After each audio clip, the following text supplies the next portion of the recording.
ये तो आपको भी पता होगा कि वेट लॉस इज 90% डाइट और 10% एक्सरसाइज।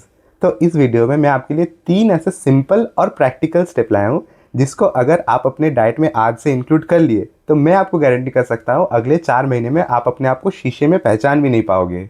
देखो, आप में से मेजॉरिटी लोगों का प्रॉब्लम ये होगा कि भूख और क्रेविंग को कंट्रोल कैसे करें। बाहर खाने का मन होता होगा, मीठा खाने का मन होता होगा, खाने के बाद भी मन नहीं भरता होगा। तो घबराओ मत, मैं भी इसी प्रोसेस से गो थ्रू किया हूँ और मैं खुद 100 kg से 68 kg तक कट किया हूँ। तो स्टेप 1, आपको सुबह में उठ के कोई भी मीठा चीज़ नहीं खाना है first half of the day में। और उठने के आधा से 1 घंटा बाद आपको कोई भी कैफिनेटेड ड्रिंक पीना है, जैसे ग्रीन टी, ब्लैक कॉफ़ी, ऐसा। इसमें क्या होता है, कैफीन होता है। और ये कैफीन क्या करता है, आपके लिवर में जाके स्टोर्ड ग्लाइकोजन को रिलीज करवाता है, जिसके कारण आपके ब्लड शुगर लेवल में ड्रॉप लेट आता है। अब आपके ब्लड शुगर लेवल में और आपके भूख लगने में क्या रिलेशन है? तो देखो, आपको भूख तभी लगता है जब आपके ब्लड शुगर लेवल में ड्रॉप आता है। इससे ब्रेन को पता चलता है कि आपके बॉडी में एनर्जी कम है और आपको खाना खाना पड़ेगा। तो ये जो ड्रॉप है आपके ब्लड शुगर लेवल में, इसको अगर हम लोग कोई तरीके से डिले कर सके तो आपका भूख भी डिले हो जाएगा। तो यही काम आपका ब्लैक कॉफ़ी और ग्रीन टी करता है, क्योंकि उसमें कैफीन होता है।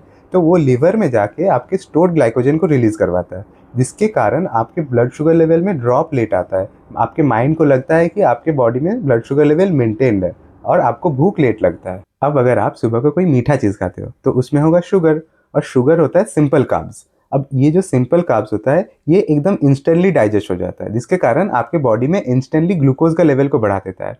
और अब ये जो ग्लूकोज होता है ये आपके ऑर्गन में एब्जॉर्ब होने के लिए आपको इंसुलिन चाहिए होता है। ये जो इंसुलिन होता है ये अब पैनक्रियाज रिलीज करता है, लेकिन ये इतना रैपिड प्रोसेस होता है कि आपके ब्लड शुगर लेवल को एक नॉर्मल लेवल से ज़्यादा गिरा देता है, जिसके कारण आप देखोगे जब सुबह को अगर आप मीठा चीज़ खाते हो खाली पेट तो आपको थोड़ा देर बाद फिर से भूख लग जाएगा और बहुत तेज़ भूख लगेगा।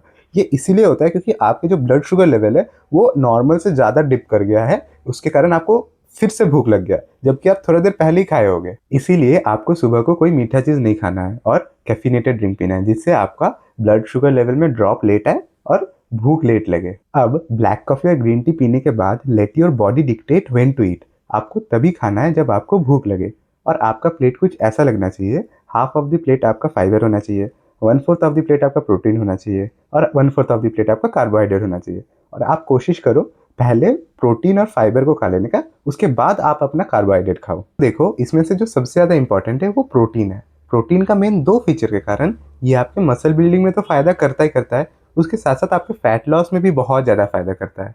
तो क्या है ये फीचर्स? पहला पहला जो फीचर है वो है सेटाइटी इंडेक्स। प्रोटीन का जो सेटाइटी इंडेक्स है वो बहुत ज़्यादा होता है, सेकंड आफ्टर पोटैटो। अब ये सेटाइटी इंडेक्स क्या होता है? सेटाइटी इंडेक्स मतलब वो खाना आपके पेट में कितना देर तक रहता है। तो आप जब प्रोटीन खाते हो वो आपके पेट में बहुत देर तक रहता है। अब सेकेंड फीचर जो कि है थर्मिक इफेक्ट ऑफ फूड, मतलब आप जब कोई खाना खाते हो उसको डाइजेस्ट करने में कितना ज़्यादा कैलोरी लगता है, तो ये प्रोटीन का सबसे ज़्यादा होता है। मतलब अगर आप 100 कैलोरी प्रोटीन खाते हो और 100 कैलोरी कार्बोहाइड्रेट खाते हो तो उसमें से प्रोटीन का 80 कैलोरी ही आपके बॉडी में एब्जॉर्ब होगा और कार्बोहाइड्रेट का 95 कैलोरी एब्जॉर्ब होगा। तो ये जो डिफरेंस आ रहा है 20 कैलोरी का प्रोटीन में और 5 कैलोरी का कार्बोहाइड्रेट में, ये आपके डाइजेशन में जा रहा है। तो देखो, अगर आप सेम अमाउंट ऑफ प्रोटीन और सेम अमाउंट ऑफ कार्बोहाइड्रेट खा रहे हो, लेकिन उसमें से जो प्रोटीन है वो आपके बॉडी में एब्जॉर्ब कम कैलोरी हो रहा है, प्लस आपके बॉडी में फुल ज़्यादा देर तक रह रहा है।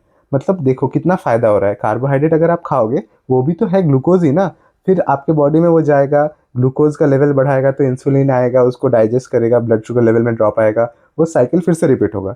तो एक जगह है कार्बोहाइड्रेट, आप उसको खाओगे तो आपको इंस्टेंट एनर्जी मिलेगा, लेकिन आपके फिर से भूख लगेगा। लेकिन प्रोटीन है वो आपको प्रोलॉन्ग एनर्जी देगा, आपके मसल बिल्डिंग में फ़ायदा करेगा और आपको ज़्यादा देर तक फुल रखेगा। इसके कारण आपको फिर से भूख जो है वो लेट लगेगा। और पहला जो खाना था उसमें भी आपको जो बॉडी में कैलोरी एब्जॉर्ब हुआ वो भी कम हुआ। तो देखो कितना ज़्यादा फ़ायदा है प्रोटीन का। तो देखो अब तक क्या क्या हो गया। सबसे पहले उठो और कैफिनेटेड ड्रिंक पियो। उसके बाद खाने में जब भी खाना खाओ प्रोटीन और फाइबर को प्रायोरिटाइज करो। इसके बाद आपको जब भी भूख लगे आप खा सकते हो, कोई दिक्कत नहीं है। लेकिन आप कोशिश करना धीरे धीरे जो फ्रीक्वेंसी है आपके खाने का उसको कम करनी है, क्योंकि आप जब भी स्नैकिंग करते हो उसमें बहुत ज़्यादा कैलोरी इंटेक हो जाता है, आपको वो चीज़ समझ नहीं आता है।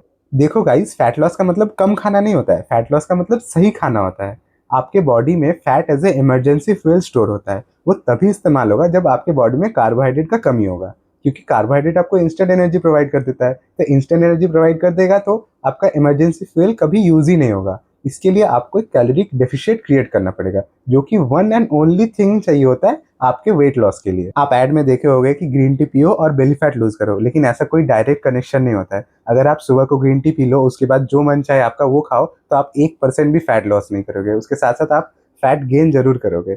इसका मेन लॉजिक ये होता है, आपका जो ग्रीन टी है उसमें कैफीन होता है, वो कैफीन आपके ब्लड शुगर लेवल में जो ड्रॉप है वो लेट लाता है, जिसके कारण आपको भूख लेट लगता है, जो कि आप खाना फाइनली जो कैलोरी इनटेक है उसको कम करता है।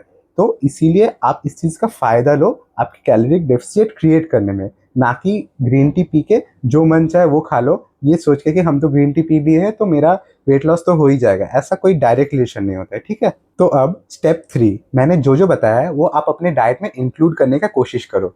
देखो, कोई एक डाइट सबको कैटर कर ही नहीं सकता है, इसलिए मैंने यहाँ पे ये नहीं बताया कि सुबह को ये खाओ, शाम को ये खाओ, रात को ये खाओ, ऐसा नहीं बताया मैंने बताया कि आप कैसे कैलोरी डेफिशिएट क्रिएट कर सकते हो, एक मतलब उस प्रोसेस को कैसे ईजी बना सकते हो। क्योंकि देखो, एक वेट लॉस डाइट का बेसिक प्रिंसिपल क्या होता है, कैलोरी डेफिशिएट। उसको क्रिएट करने के लिए बहुत सारा तरीका होता है।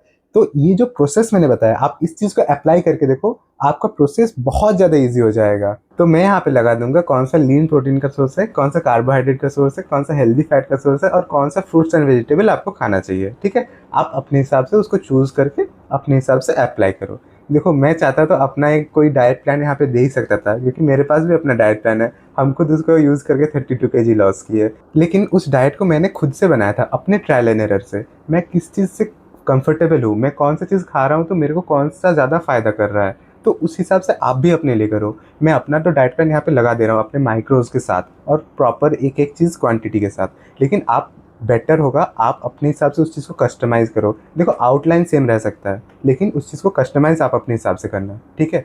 तो थैंक यू, प्लीज़ लाइक करना, सब्सक्राइब करना और प्लीज़ बताना अगर आपको कोई डाउट है तो कमेंट में, मैं क्लियर करने का ज़रूर कोशिश करूँगा।